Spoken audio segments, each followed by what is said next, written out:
Do you have a child who is an expert button pusher, like naturally gifted at it, and it usually provokes a reaction from you or your spouse, but that almost always ends up spiraling out of control and we escalate? So how do you handle your own big emotions and stop reacting? That is what we're going to discuss on this episode of the Calm Parenting Podcast. So welcome. This is Kirk Martin, founder of Celebrate Calm. You can find us at celebratecalm.com. If you need help, reach out to our son, Casey, Casey, at celebratecalm.com. Tell us what you're struggling with. We'll respond to you, help you out. And we have a big sale. We've got this big emotion series, and we've got a big sale. Take advantage of our resources because you can break these patterns now once and for all. So this continues our series in which we've been talking about kids with big emotions. But I wanted to take a break and talk about parents with parents with big emotions. So next week, I'm going to give you practical tools to handle holidays with big emotions so you're prepared for Thanksgiving with your loving, judgmental family. And then to kick off December, I have a 2-part series that I'm working on now. And it's again going to be on like parents and your triggers.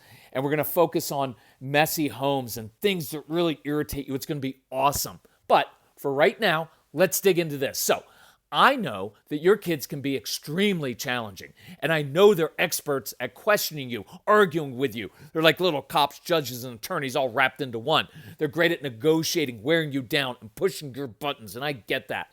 It's not right that they do that. But here's the thing. You and I are adults. You have to stop reacting to your kids. Because think about this.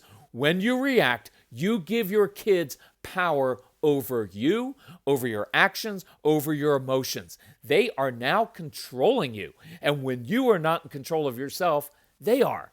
And that makes kids feel very unstable and actually unsafe.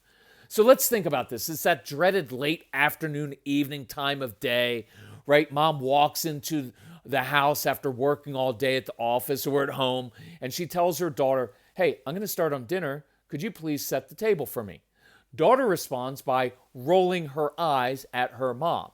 Now mom's anxiety rises because she knows that disrespectful daughters don't get good husbands or good jobs, which means she's going to be living at home until she's 28, and that thought horrifies her. So mom reacts with a classic, "Young lady, you will not roll your eyes at me. I never rolled my eyes at my mother, and you will not do that to me." To which the daughter responds, "Whatever." And now mom's had it. She's tired, she's frustrated, so she unloads on this alien child in front of her who used to be her precious little daughter. Actually, for some of you, this starts like at age 3. But so mom's like, "You know what? I cook for you. I clean for you. I do your homework half the time for you and don't tell dad. The least you could do is set the table." Is that too much to ask? Is it? Now, meanwhile, dad has just gotten home and he's upstairs changing his clothes. And he hears the most horrifying sound in the world to a man, which is his wife upset. Because we barely know what to do with you when everything is going well. But when you're upset, we are clueless. And it causes us a lot of anxiety. So dad marches downstairs ready to fix the situation. Moms, you know what that means. He's just going to make it worse, right? So he comes into the kitchen, looks at his wife and says to himself, "Not going there." So he goes after the daughter who caused his wife to be upset. And as soon as the dad goes after the daughter, what does mom do? You got it. She steps in, she does a complete 180, and she kind of gets on the husband who is just trying to stand up for her. And mom ends up defending the daughter she just wanted to strangle. Right? Now, who just controlled this entire situation? You got it, the daughter did. And whether she's 4 or 14, all she did was move 2 eye muscles. That's it. Just rolling her eyes set off a chain reaction with her mother and ultimately between both parents arguing about how to handle her. And you'll say, "But that daughter was defiant and disrespectful." Yeah, sure she was. But that doesn't excuse us as moms and dads for reacting and feeding into it. Look, when Casey was younger, this is the same kid you're going to email. I'd say, "Hey, Casey, you need to do X. You need to pick up your toys. You need to get your homework done." And here was his response. Wow. He was too lazy to say whatever, so he just said 3 letters. Wow. He knew He knew that would push my buttons because when I was a kid, you couldn't even think, wow, right? What would our parents have done to us if we did that? I grew up with a career military father, and Casey knew all that. So yes, your kids push your buttons. But the real issue is that your kids can only push your buttons because you have so many to push. No blame, no guilt at all. But if you didn't have all those buttons, they couldn't push them, could they? So you're going to have to do the hard work necessary to deal with your own anxiety, your own control issues, so that you can stop reacting.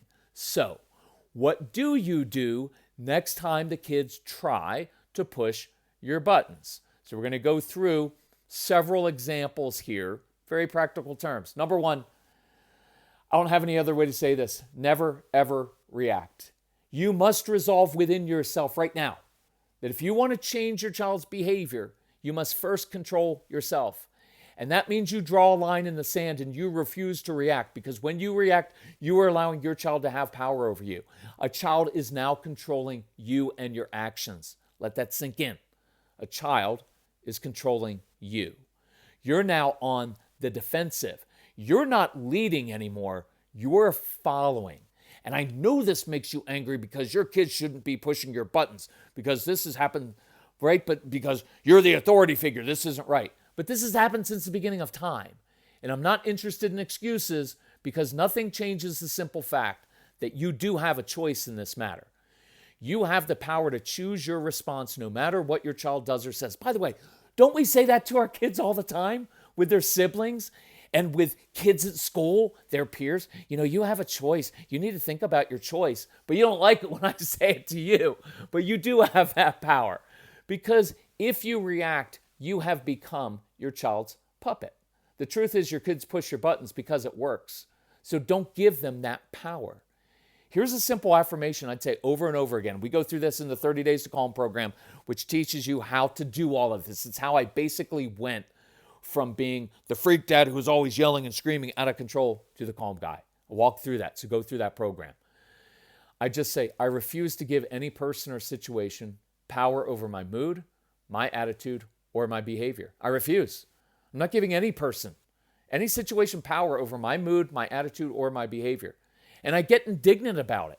Instead of get angry at your child, be indignant that you've surrendered power over yourself to others and stop doing it. Now, don't beat yourself up for it.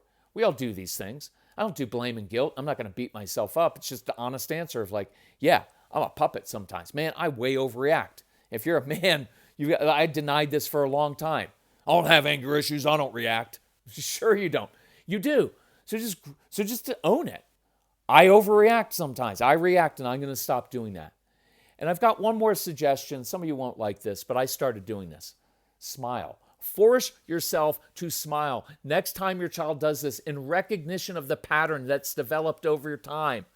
Your child pushes and you react, so smile, realizing that this little guy or girl or this towering teenager has owned you for years, and your child's only 3 or 6 or 8 or 12 or 15 or 22.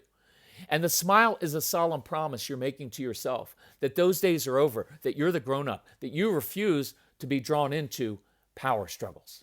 That's powerful. Hey, moms and dads, do you want fewer meltdowns in your home? Of course you do. You hear us talk on the podcast all the time about simplifying your life and eliminating your own stress. So do that. Let HelloFresh take the stress out of dinner time 2 nights a week. Look, some nights are a blur. You've got homework and soccer practice and appointments. But HelloFresh gives you quick, easy recipes. I love that. And 15-minute meals if you want, so you get a healthy, yummy dinner on the table quickly. Look, you've got so many decisions to make throughout the day that it's a relief just to know I don't have to decide what to cook or whether I have all the ingredients I need. HelloFresh is just there waiting for you. That's why it's America's #1 meal kit. Look, I was hiking the other day when I saw the new offer that HelloFresh is offering our listeners, and I was psyched. So go to HelloFresh.com/50calm and use code 50calm for 50% off your first order plus free shipping. I love free shipping. Look, it's like getting 1 free meal this coming week, and shipping's free. So it's the perfect time to try HelloFresh. If you've never tried it, do it this week. It's kind of risk-free. So go to HelloFresh.com/50calm and use code 50calm for 50% off your first order and free shipping. And remember to let your kids cook a meal for you each week. Number 2, be grateful. I'm not just saying this as like some kind of like, be grateful that your kids, no, I really mean this. Instead of lamenting that your kids push your buttons so much and creating so much drama and complaining all the time, because that's what kids are supposed to do anyway, become introspective and ask yourself, why does this bother me so much? See, your child may be doing you a favor by identifying a hot button that you need to address inside yourself so it doesn't control you the rest of your life. And if you really want to freak your kids out and model maturity and humility, you can say something like this. Now, this is long-winded, but I wanted to get the points across. Hey, Dylan, I know I've gotten on you a lot about pushing my buttons, but I've done some reflecting and I want to thank you because you've exposed immaturity inside of me that I didn't even realize existed. Some strongholds of bad thinking that have kept me trapped for a long time. And I now realize this bothers me so much because I've believed incorrectly that it's my job to control your behavior, that my job as a parent is dependent on how you behave. And that's just not true. See, when you procrastinate, it really bugs me. But that's because my parents had unrealistic expectations of us as kids. And I'm sorry I've passed that along to you. So I'm going to work on breaking that negative thinking inside of me that causes me to react so strongly to you. So thank you. You've become a tool in my own transformation, and I'm grateful for that. Now, you don't have to say it all like that, but I wanted to say that because that's truth. And truth is very powerful because you're not making excuses, now you're starting to model. And that will begin to rock your child's world when you stop reacting, and you're going to be modeling for them how to actually control yourself. So instead of being angry at your kids, be thankful that they're exposing your immaturity and destructive thinking, because that's what it is. Right? There's no blame in that. The older I get, the more I realize, man, I'm just immature in these areas. And then you get some mastery over one, and then another one comes up. Number 3, and I do like this one.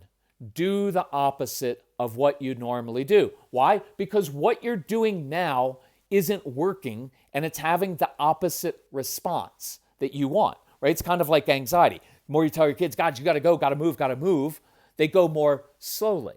The more you lecture your kids, what happens? The more they do the opposite and they shut down. So here's a little trick I learned to implement. The next time your child pushes your buttons, do the opposite of what you normally do. If lecturing and yelling aren't working, why not do the opposite and see what happens? So one of the things I started doing is this. Instead of reacting, I began to sit. I began to choose to respond thoughtfully because sitting slows down my inner world. It changes the dynamic. I'm not stomping around the house upset all the time. I sit. Instead of lecturing, I begin to ask questions and become curious, which is a way of leading your child to the right answer that they already know inside. Instead of constantly correcting your child and pointing out everything they've done wrong, which is not motivating, I affirm a positive choice my child has made recently, or I just point out an attribute that I really like about them. So instead of unleashing a litany of complaints, turn it around and affirm things your child already does well. Hey, Jackson, I just wanted you to know how much I appreciate you taking out the trash the other night without being told. Shows me you're growing up. And then you walk away. Instead of complaining that my child is obstinate and pig-headed, I acknowledge their persistence. Hey, you know what I admire about you, Sarah? When you really care about and want something, nothing gets in your way of accomplishing your goal or getting what you want. It's called persistence.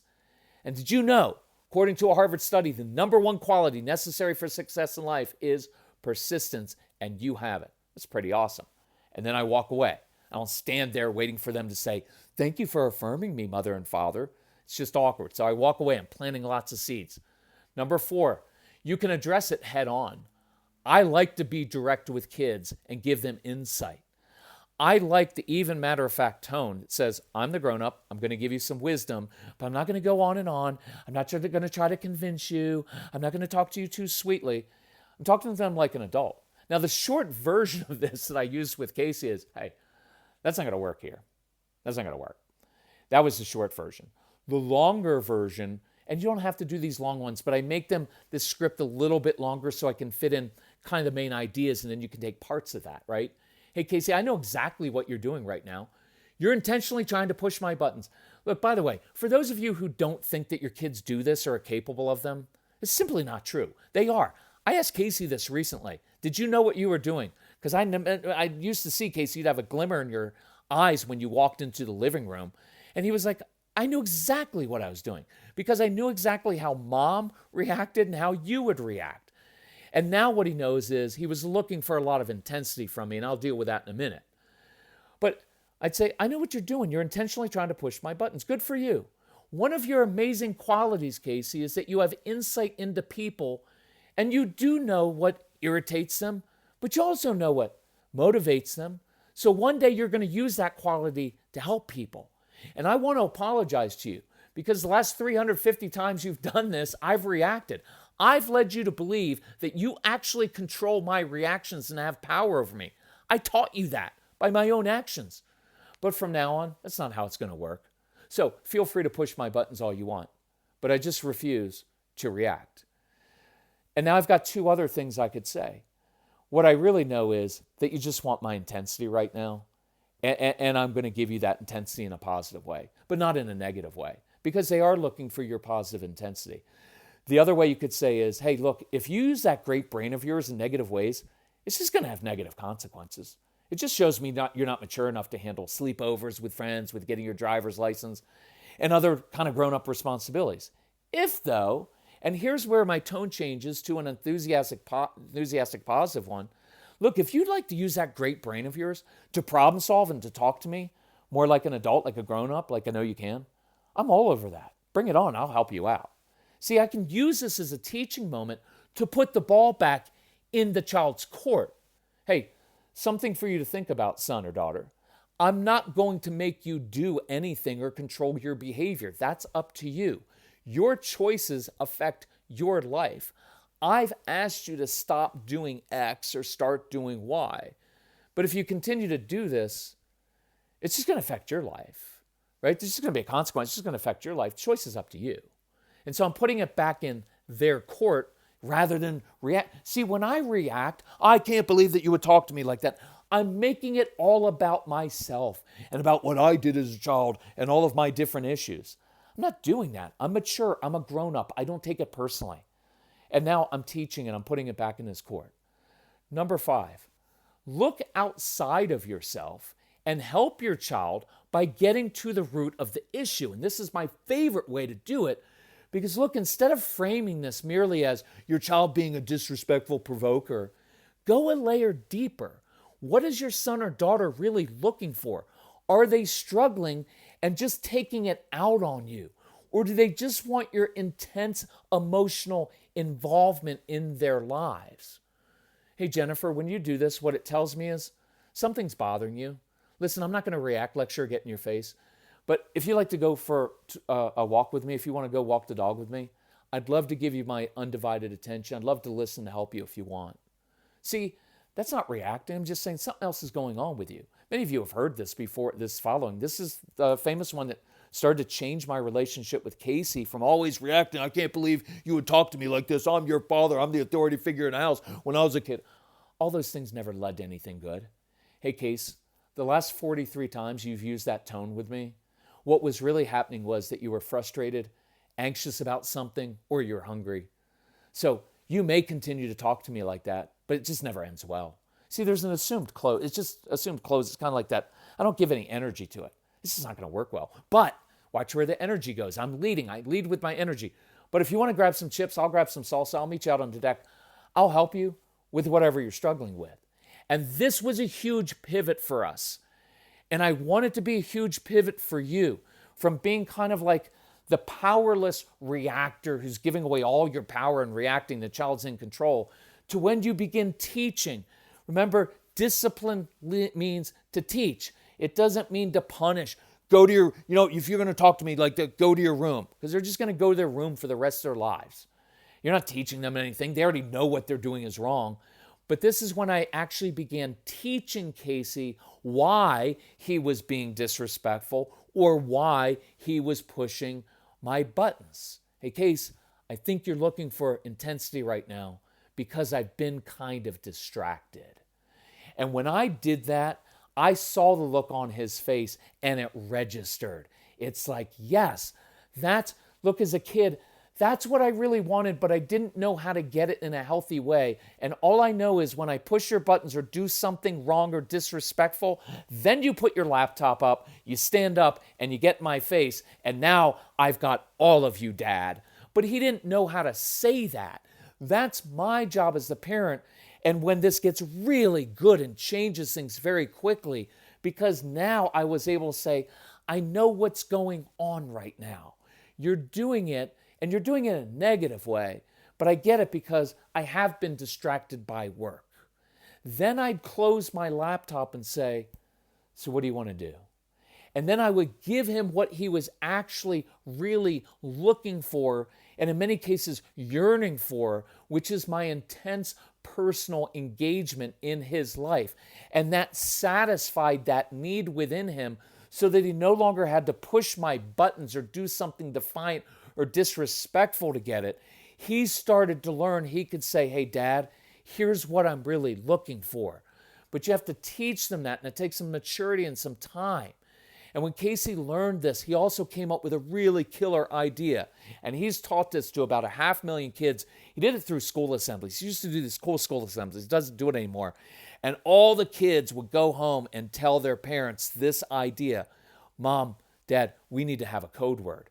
Now, he teaches this to your kids now on our Straight Talk for Kids program. It's the number one listened to program that we have in the Calm Parenting package because it's Casey, our son, speaking directly to your kids. And he shows them how to control their own emotions and impulses.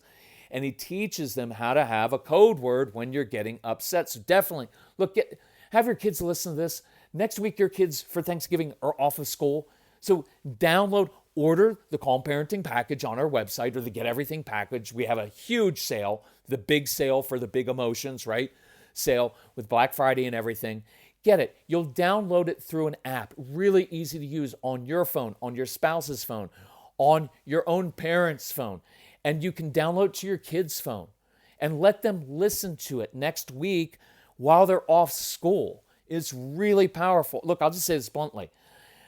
The sale that we're having, the amount you're going to pay for like 12 programs, it's worth it just for the one program to get your kids to listen to Casey so they learn that they're normal, that nothing's wrong with them, and they can begin to learn how to control their emotions.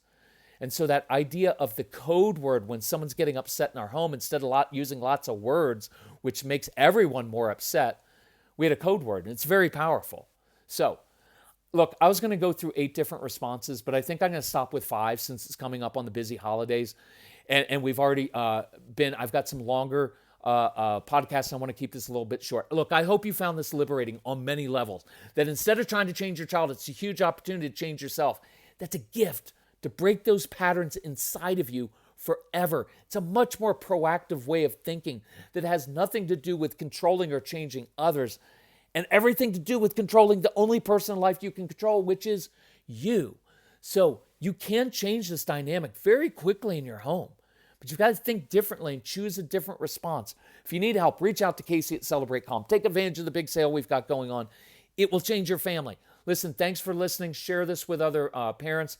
And then watch for the upcoming podcast next week. We're going to do the one on kind of surviving the holidays that filled with big emotions when you have a child who sometimes acts out in front of your family and they begin judging you. It's going to be very, very powerful. Love you all. Talk to you soon. Bye-bye.